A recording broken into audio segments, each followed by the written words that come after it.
دوستو السلام علیکم. امید ہے آپ لوگ خیریت سے ہوں گے. میں ڈاکٹر سید اقبال ابراہیم ہیوسٹن امریکہ سے آپ سے مخاطب ہوں. آج ہم ایک بہت ہی اہم ٹاپک پر بات کرنے جا رہے ہیں. ہم بات کریں گے کہ آج کل ہمارے نوجوانوں میں ہارٹ اٹیک کے کیسز کیوں زیادہ دکھائی دیتے ہیں، اس کی کیا وجوہات ہیں اور اس سے ہم کس طرح سے بچ سکتے ہیں. کچھ عرصے پہلے تک یہ خیال کیا جاتا تھا کہ ہارٹ اٹیک اور دل کی بیماریاں 50، 60 اور اس سے اوپر کے لوگوں میں ہی ہوتی ہیں، لیکن اب جو اعداد و شمار آ رہے ہیں ان کے مطابق 25 سال سے 45 سال کے افراد میں ہارٹ اٹیک زیادہ دیکھے جا رہے ہیں. ساؤتھ ایشین ممالک جن میں پاکستان، انڈیا، بنگلہ دیش، بھوٹان، نیپال اور سری لنکا شامل ہیں، ان ملکوں میں ہارٹ اٹیک کی شرح ویسٹرن ممالک کے مقابلے میں بڑھ چکی ہے. آئیے دیکھتے ہیں کہ وہ کون سی وجوہات ہیں جو اس ایج گروپ میں ہارٹ اٹیک کا سبب بن رہی ہیں. Number 1، diabetes. High blood sugar کی وجہ سے بلڈ ویسلز ڈیمیج ہو جاتی ہیں اور اس طرح جو پلیگ بنتا ہے وہ ہارٹ اٹیک کا باعث ہوتا ہے. Number 2، high blood pressure. یہ بلڈ ویسلز کی اینڈوتھیلیل لائننگز کو نقصان پہنچاتا ہے اور اس طرح پلیگ کی فارمیشن میں مدد کرتا ہے. Number 3، high cholesterol.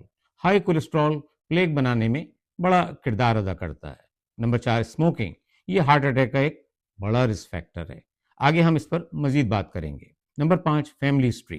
اگر آپ کی فیملی میں کوئی قریبی رشتہ دار یعنی ماں باپ، بہن بھائی ہارٹ کے مریض ہیں تو آپ کا رسک بڑھ جاتا ہے. Number 6، obesity. ہارٹ پر ایک اسٹرین ڈالتا ہے اور اگر اس کے ساتھ ڈائبٹیز، بلڈ پریشر اور ہائی کولیسٹرول بھی موجود ہو تو ہارٹ اٹیک کا رسک مزید بڑھ جاتا ہے. Number 7، life style. آج کل ہمارے جس لائف اسٹائل نے ہمیں ہارٹ اٹیک سے قریب کر دیا ہے ان میں شامل چند خصوصی باتوں کا ذکر کرنا میں ضروری سمجھتا ہوں. Stressful life. آج کے اس دور میں جہاں ہم ٹیکنالوجی میں بہت آگے نکل چکے ہیں، وہیں ہماری زندگی سے سکون نام کی چیز ختم ہوتی جا رہی ہے اور اس بھاگ دوڑ کی زندگی میں اسٹریس کے لیول میں اضافہ ہوتا جا رہا ہے. کام کا اسٹریس اور زندگی کی تیز بھاگ دوڑ نے ہمارے اسٹریس میں بے پناہ اضافہ کر دیا ہے. یہ اسٹریس نہ صرف بلڈ شوگر میں اضافہ کر کے ہمیں ڈائبٹیز جیسے مرض کی طرف لے جاتا ہے، بلکہ یہ ہمیں ہائی بلڈ پریشر کا مریض بھی بنا دیتا ہے اور یہ سب مل کر نوجوانوں میں ہارٹ اٹیک اور ہارٹ ڈیزیز کا باعث بن رہے ہیں. کیا آپ جانتے ہیں اس سے ہماری خواتین بھی اسی طرح متاثر ہو رہی ہیں جس طرح ہمارے مرد حضرات، اور یہ بات ہماری میڈیکل سوسائٹی کے لیے بہت فکر کی بات ہے. Over exercise, over work out. یہاں یہ بات بھی مشاہدے میں آ رہی ہے کہ اکثر ایتھلیٹس اور وہ لوگ جو باقاعدہ ورزش کے عادی تھے ان میں بھی ہارٹ اٹیک دیکھا گیا ہے.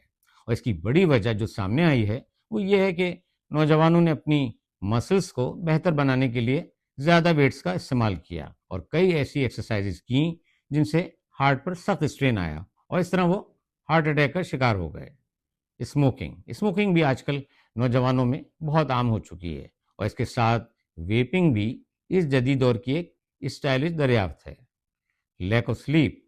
اکثر جب مریض کلینکس میں آتے ہیں اور ان کی ہسٹری لیں تو یہ معلوم ہوتا ہے کہ وہ رات میں دیر سے سوتے ہیں اور صبح دیر سے اٹھتے ہیں اور وہ یہ سمجھتے ہیں کہ ہم نے اپنی 7 سے 8 گھنٹے کی نیند اس طرح سے پوری کر لی، جو ہرگز درست نہیں ہے. پور ایٹنگ ہیبٹس. آج کے اس ترقی یافتہ دور میں باہر کھانے کا رواج عام ہو چکا ہے. لوگ فاسٹ فوڈ، پروسیس فوڈ اور فرائیڈ فوڈز کی طرف زیادہ راغب ہوتے جا رہے ہیں، جو کہ نہ صرف آپ کی صحت کے لیے نقصان دہ ہے بلکہ اس طرح کے کھانے ہارٹ اٹیک ہونے کا ایک بڑا سبب بھی ہیں. پریونشن. آئیے اب دیکھتے ہیں کہ ہم اپنی زندگی اور اپنے لائف اسٹائل میں ایسی کون سی تبدیلیاں لائیں جو ہمیں ہارٹ کی بیماریوں اور ہارٹ اٹیک سے بچا سکیں. Number 1، control your diseases. جن لوگوں کو ڈائبٹیز ہے انہیں چاہیے کہ ہر 6 مہینے میں ضرور اپنے ڈاکٹر کو دکھائیں تاکہ وہ آپ کے بلڈ شوگر لیول کو چیک کریں اور آپ کی میڈیکیشنز کو اس کے مطابق ایڈجسٹ کریں. بلڈ شوگر کو آپ مہینے میں 1 سے 2 مرتبہ ضرور چیک کیا کریں تاکہ آپ یہ جان سکیں کہ آپ کی ڈائبٹیز کنٹرول میں ہے. بلڈ پریشر کے مریض اپنا بلڈ پریشر گھر میں بھی چیک کر سکتے ہیں اور عادت بنائیں کہ ہفتے میں کم از کم 1 مرتبہ اپنا بلڈ پریشر ضرور چیک کیا کریں. اگر یہ 2 سے 3 مرتبہ متواتر بڑھا ہوا ہے اور آپ کو سر درد اور ڈیزینس محسوس ہو تو اپنے ڈاکٹر کو ضرور دکھائیں تاکہ وہ آپ کی میڈیسنز کو ایڈجسٹ کر سکیں. سال میں 1 مرتبہ اپنا بلڈ ٹیسٹ ضرور کرائیں تاکہ یہ معلوم ہو سکے کہ آپ کا کولیسٹرول کا لیول نارمل ہے کہ نہیں، اور آپ کو اس کے کنٹرول کرنے کے لیے کسی دوا کی ضرورت ہے یا نہیں۔ Number 2، family history.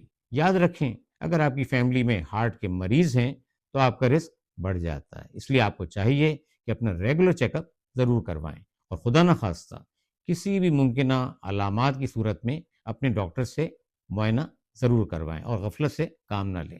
اور اگر آپ محسوس کریں کہ آپ کو چیسٹ پین یا ہارٹ سے ریلیٹڈ کوئی بھی غیر معمولی علامات ہو رہی ہیں تو جلد از جلد اپنے قریبی اسپتال جائیں۔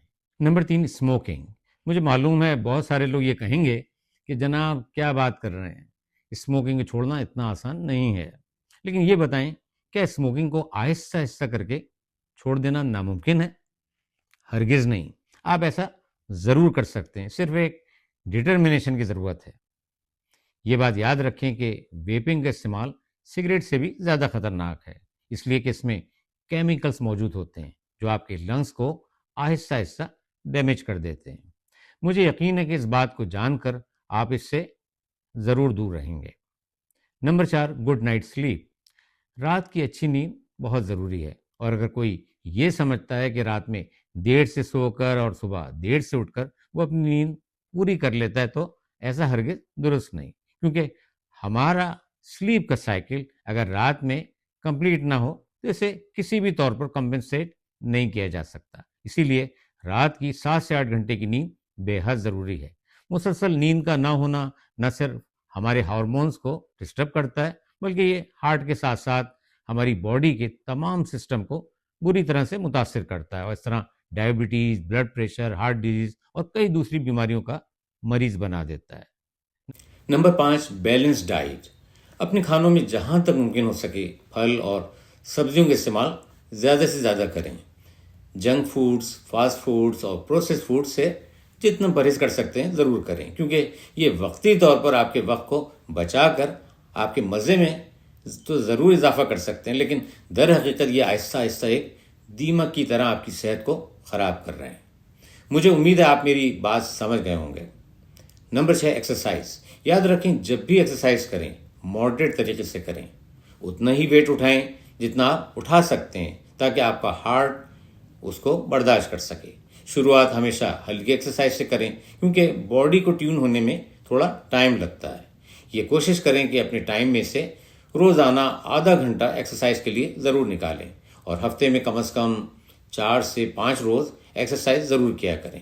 اگر آپ کا روزانہ کا معمول ایسا ہے کہ ایکسرسائز کے لیے ٹائم نکالنا مشکل ہے تو آپ گھر میں کچھ دیر کے لیے اسٹریچنگ بھی کر سکتے ہیں، اور اپنے گھر کے قریب واک کو بھی اپنا معمول بنا سکتے ہیں۔ یاد رکھیں زندگی کی خوبصورتی کو آپ اس وقت تک انجوائے کرتے ہیں جب تک آپ کی صحت اچھی رہتی ہے، اور اس کا دار و مدار آپ پر ہے کہ اپنی صحت کو بہتر رکھنے کے لیے آپ اپنی زندگی میں کیا تبدیلیاں لاتے ہیں۔ کسی نے کیا خوب کہا ہے، جان ہے تو جہان ہے۔ دوستو، امید ہے یہ ویڈیو آپ کو پسند آئی ہوگی اور اس نے آپ کی معلومات میں بھی اضافہ کیا ہوگا۔ اگر آپ سمجھتے ہیں کہ یہ ایک معلوماتی ویڈیو ہے تو اس کو اپنی فیملی اور دوستوں کے ساتھ ضرور شیئر کریں۔ اب اجازت دیں، اپنی صحت کا بہت خیال رکھیں۔ انشاءاللہ اگلی ویڈیو میں پھر ملاقات ہوگی کسی نئے ٹاپک کے ساتھ۔ خدا حافظ۔